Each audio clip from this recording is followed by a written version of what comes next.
Hi friends, and welcome to the channel. I'm Pab, and today we're taking a look at yet another base. This one's very particular and won't be Warhammer themed, but I hope you'll still find this interesting.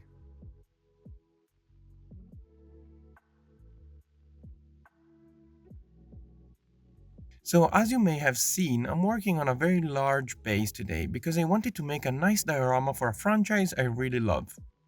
Up till now, I simply created a layer of ground using cork sheet, and I'll be decorating it with some tree bark, which is basically a free terrain material and creates some amazing shapes on your bases. Just make sure to boil the wood so you're sure there's no bacteria laying around.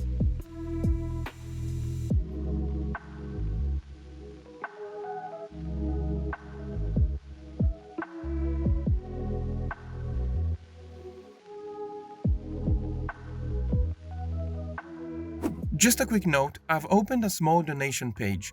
This hobby takes both time and a bit of money, so if you'd like to support the channel, that would mean a lot. You'll find the link in the description, but of course, just being here already helps more than you think.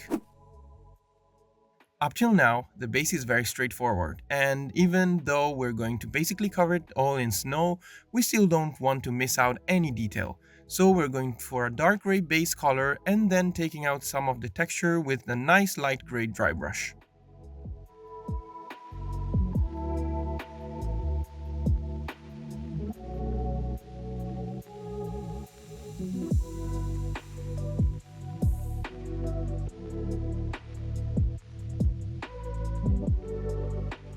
Once the stone is done, we can move on and prepare the frozen water by base coating it in white.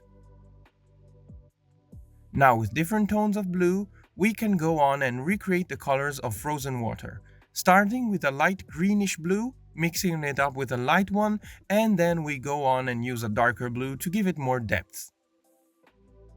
An advice I'd give you is to have these colors very watered down and to mix them while they're still wet. This will make it easier to fade the colors into each other.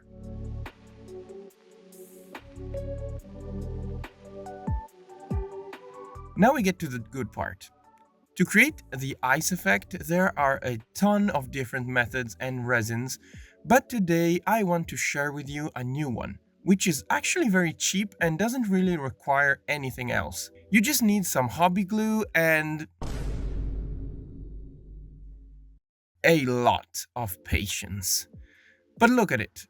Some simple hobby glue and you can create this amazing and solid water effect. I forgot to record it, but I also used some super glue once everything was dry to solidify the hobby glue, and this is actually quite important for the next step. To make it into ice, we simply need to create some texturing by scratching the surface with some sandpaper and hobby knife. Here is why I needed to add a layer of super glue. See? Perfectly done, without any expensive tool or resin. But we are not done.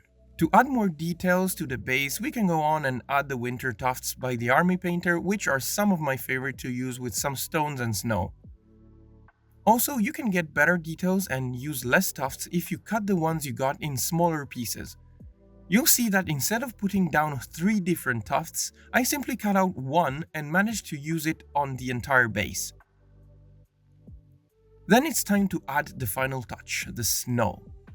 We just need to put down some nice big patches of snow and then fill in the gaps wherever you think it's necessary.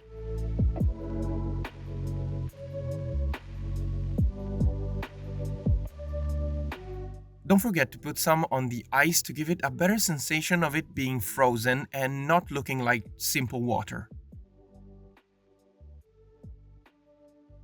We then paint the rim, and with the base we are done.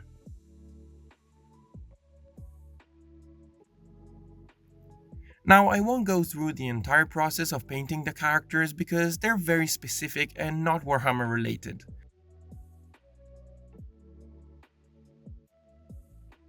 As I said before, I'm a big fan of Philip Pullman's books and stories, and this diorama is a small monument I made in honor of the His Dark Materials saga. I 3D printed all the characters with Lyra and Pam being created on the Hero Forge website, which is very cool for Dungeons and Dragons too.